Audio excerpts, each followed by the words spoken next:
নমস্কার, দীপঙ্কর সাথে দেখছেন দ্য সোশ্যাল বাংলা ট্রেনের রিপোর্ট। ট্রেনের রিপোর্টে আমরা তুলে ধরি বিভিন্ন সময় বিভিন্ন বিষয়বস্তু, রাজনৈতিক বিশ্লেষণ থেকে শুরু করে কৃষ্টি সংস্কৃতি থেকে শুরু করে প্রত্যেকটি ঘটনার বিশ্লেষণাত্মক রিপোর্টিং এই ট্রেনের রিপোর্ট আমরা তুলে ধরি।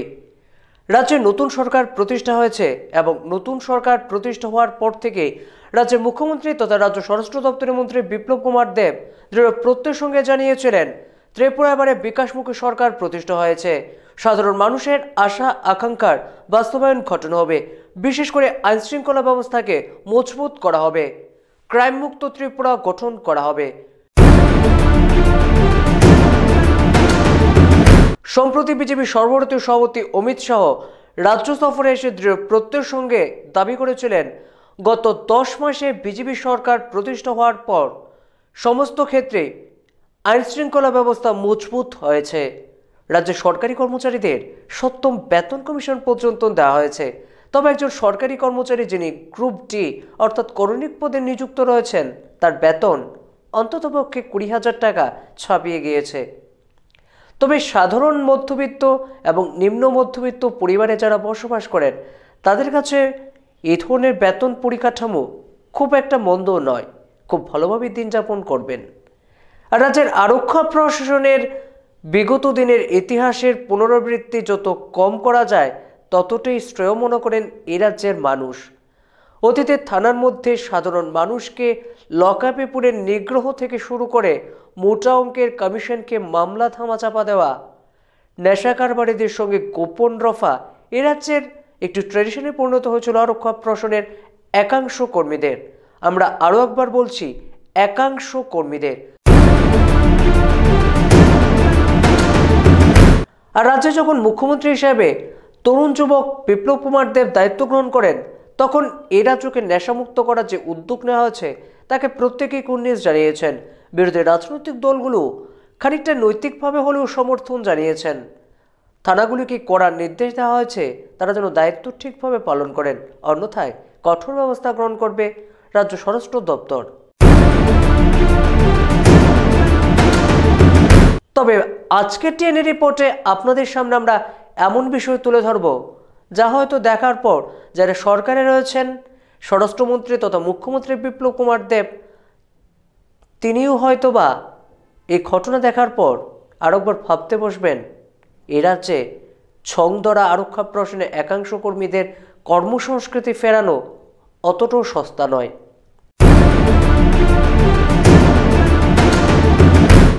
দীর্ঘ 25 বছর যারা ক্ষমতায় ছিলেন তাদের শাসনকালেই নাকি এই ধরনের ছংধরা কর্মসংস্কৃতি আমদানি হয়েছিল রাজ্য আরক্ষা প্রশাসনে। তবে বিগত সরকারের শাসনকালেই কিন্তু এই রাজ্যের আরক্ষা প্রশাসন 7ম প্রেসিডেন্ট পদকও গ্রহণ করেছিলেন। তবে আজকে ট্রেনের রিপোর্ট আপনারা দেখছেন যে সমস্ত ছবি তা হয়তোবা দেখে বুঝে ওঠার অনেকটাই বিরক্তিকর ব্যাপার হয়ে উঠতে পারে, কিংবা অনেকেই বা সেই ঘটনাকে বুঝে নাও উঠতে পারেন। দেখতেই পাচ্ছেন একজন আরক্ষা প্রশাসনের কর্মী যিনি পুলিশের জিপসি গাড়ি নিয়ে তেল চুরিতে ব্যস্ত। একেবারে ছিচকে চুরের কায়দায় যারা প্রাইভেট গাড়ি চালনা করেন, অর্থাৎ যারা প্রাইভেট গাড়ি চালান যে সমস্ত যান চালকরা, তাদের বিরুদ্ধে বরাবর মালিকদের অভিযোগ থাকে তারা নাকি গাড়ি থেকে তেল চুরি করে বিক্রি করেন। মিটারের রিডিংয়ের টাকাকে অনেকটাই ঘুরিয়ে বাড়তি উপার্জনও করে থাকেন। বাইরে কালোবাজারিদের সঙ্গে তাদের রফা থাকে, তারা তেল চুরি করে বিক্রি করেন ইত্যাদি নানান অভিযোগ থাকে এই সমস্ত প্রাইভেট গাড়ি চালকদের বিরুদ্ধে। তবে একজন আরক্ষা প্রশাসনের যিনি কর্মী সে হয়তো গাড়ির চালক হতে পারে, কিংবা কনস্টেবল হতে পারে, কিংবা বড় কর্তাবাবু হতে পারে, তবে গাড়ির তেল চুরির সঙ্গে যুক্ত থাকার ঘটনা সত্যিই কিন্তু নিন্দনীয় ঘটনা। রাজ্যের আরক্ষা প্রশাসনে যারা পদস্থ অফিসাররা রয়েছেন তাদের হয়তো দৃষ্টি আকর্ষণ করার জন্য আজকের এই ট্রেনের রিপোর্ট অত্যন্ত গুরুত্বপূর্ণ। একজন পুলিশের কর্মী হয়েও পুলিশের গাড়ি তার প্রমাণের জন্য এই গাড়ির মধ্যে পুলিশ লেখা এবং এই জিপসিগুলো শুধুমাত্র আরক্ষা প্রশাসনে ব্যবহৃত হয়ে থাকে। নির্দেশিকা রয়েছে এই সমস্ত জিপসি গাড়িগুলো প্রাইভেট কেউ ব্যবহার করতে পারেন না। তবে এই গাড়ি কোন থানার আগামী দিনে আমরা তুলে ধরবো আমাদের ট্রেনের রিপোর্টে। তবে আপনাদের আরও একবার দেখাচ্ছি সে সমস্ত ছবি কিভাবে কালোবাজারিতে একেবারে ছিচকে চোরের কায়দায় একজন আরক্ষা কর্মী সময় মতো গাড়ি নিয়ে পৌঁছানো যায় না রাজ্য আরক্ষা প্রশাসনের বিভিন্ন থানাগুলোতে।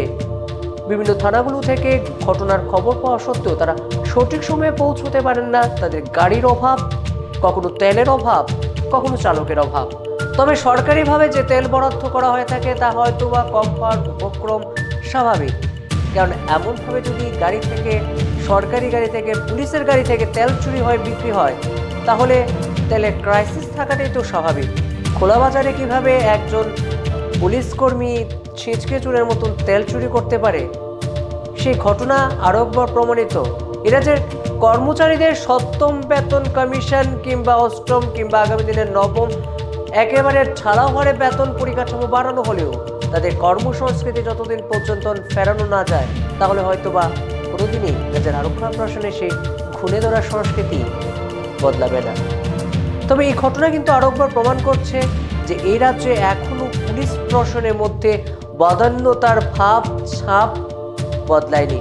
সরকার বদল হয়েছে, মুখ্যমন্ত্রী বদল হয়েছে, রাজ্য শাসনতান্ত্রিক ক্ষমতার পালা বদল হয়েছে, তবে আরক্ষা প্রশাসনের কর্মসংস্কৃতি যে একেবারেই সেই মান্দাদা আমলে আরও একবার প্রমাণিত।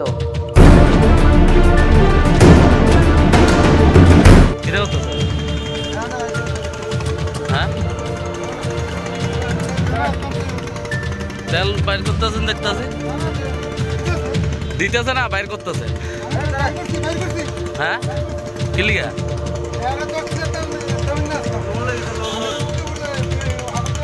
হ্যাঁ বিক্রি করে। তা আপনি আগরতলার গাড়ি আপনি এখান থেকে এনে বাইর করতেছেন।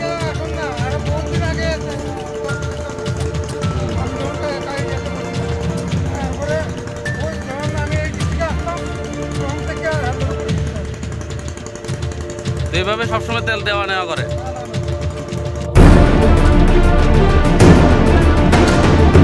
আপনাদের কিন্তু আমরা প্রথম থেকে সেই ছবিগুলো তুলে ধরার চেষ্টা করেছিলাম। যারা সমাজের মধ্যে প্রতিষ্ঠিত ব্যক্তি কিংবা স্বাভাবিক জীবনযাপন কাটান, তাদের মধ্যে অনেকেই রয়েছেন যারা গাড়ি ব্যবহার করেন। ইদানিংকালে ত্রিপুরার মধ্যে কিন্তু এই প্রবণতা আমদানিও হয়েছে। প্রত্যেকেই সামান্য রোজগার করলে একটি ছোটখাটো গাড়ি ক্রয় করেন পরিবারের স্বাচ্ছন্দ্যে চলাফেরার জন্য। আর করবেই বা না কেন, প্রত্যেকে চায় সুখী স্বাচ্ছন্দ্যময় জীবন। তবে আপনারা যদি ভাবছেন আপনাদের গাড়ির চালক তেল চুরি করে বিক্রি করছেন, হয়তো আপনি ভুল ভাবছেন। এই রাজ্যে এই সংস্কৃতি কিন্তু খোদ আরক্ষা প্রশাসনের মধ্যেই নিযুক্ত রয়েছেন। যারা আইনের রক্ষক তারাই কিন্তু একেবারে পক্ষকের ভূমিকায়, একেবারে ছিঁচকে চোরের কায়দায়। এই ছবি কিন্তু আরও একবার প্রমাণিত। ত্রিপুরা রাজ্যের এই মান্দাদা আমলের সেই আরক্ষা প্রশাসনের সংস্কৃতি কলঙ্কময় অধ্যায়। তবে তেল চুরি চক্রের সঙ্গে যিনি জড়িত রয়েছেন, মহামান্য কর্তা ব্যক্তি, এটাকে চিহ্নিত করে কঠোর শাস্তি দেওয়া হোক। অন্যথায় এরা যে প্রতিটি আরক্ষা প্রশাসনের নিচু স্তরে যারা কর্মীরা রয়েছেন, তারা কিন্তু তেল চুরি করে বিক্রি করতে দ্বিধাবোধ করবে না। আর সময় মতো মানুষকে পরিষেবা, আইনি পরিষেবা, সুরক্ষার পরিষেবা দেওয়ার ক্ষেত্রে আরক্ষা প্রশাসনের ঢিমে চলা গতি আরও ঢিমে হবে, স্লথ হবে। সাধারণ মানুষ সঠিক সময়ে পুলিশের সহায়তা পাবেন না। তবে এর ট্রেনের রিপোর্ট আমরা তুলে ধরার চেষ্টা করেছিলাম রাজ্যের আরক্ষা প্রশাসনের এক ছিঁচকে চোরের ঘটনা। এমনভাবেই বিভিন্ন ধরনের খুঁটিনাটি তথ্য নির্ভর বিশ্লেষণাত্মক রিপোর্টিং ট্রেনের রিপোর্ট দীপঙ্কর সাথে দেখতে অবশ্যই কিন্তু আপনাদের সাবস্ক্রাইব করতে হবে আমাদের YouTube channel social Bangla. Visit us at www.thesocial.in। সবাই সুস্থ থাকবেন, ভালো থাকবেন, আর অবশ্যই দীপঙ্কর সাথে দেখতে থাকবেন ট্রেনের রিপোর্ট। নমস্কার।